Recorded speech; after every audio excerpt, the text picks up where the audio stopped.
Time to talk traffic lights. The very first traffic light was invented in London in 1868. Its purpose to keep people walking near Parliament from getting hit by many horse-drawn carriages in the area. The red and green gas-powered lights were controlled by police officers stationed at the intersections there. It took about 30 years before similar lights made it to the U.S. In tonight's We the People report, your reporter Caitlin Nuclo shows us one of the earliest versions of the traffic light that is still on display in Meriden. You're looking at the famous Meriden Traffic Tower. Back in 1925, it was actually located up a block at that busy intersection of West Main and Colony Street.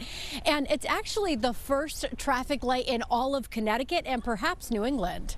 Even before the invention of cars, there was a lot of traffic coming through this part of the city. This used to be what they called a moccasin trail. The indigenous people used to walk through, and then it was a stagecoach road. Martha Colorisi is on the board of the Meriden Historical Society. She says when the cars came, the intersection got even busier.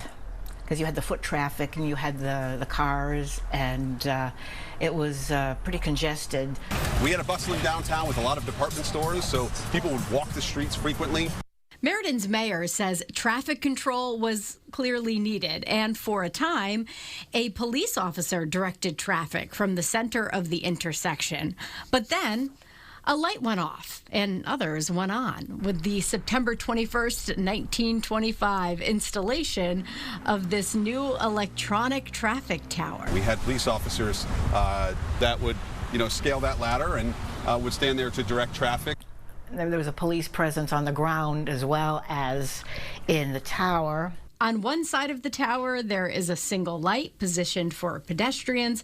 On the other three sides, a series of 5 colored lights, 2 red, 2 green, and 1 yellow for vehicles heading to cities like Waterbury or Middletown or Hartford. The traffic tower stood for over 4 decades, ultimately being moved out of the way for better technology to come in. But the fascination with it and memories of it remain. I remember being fascinated by it.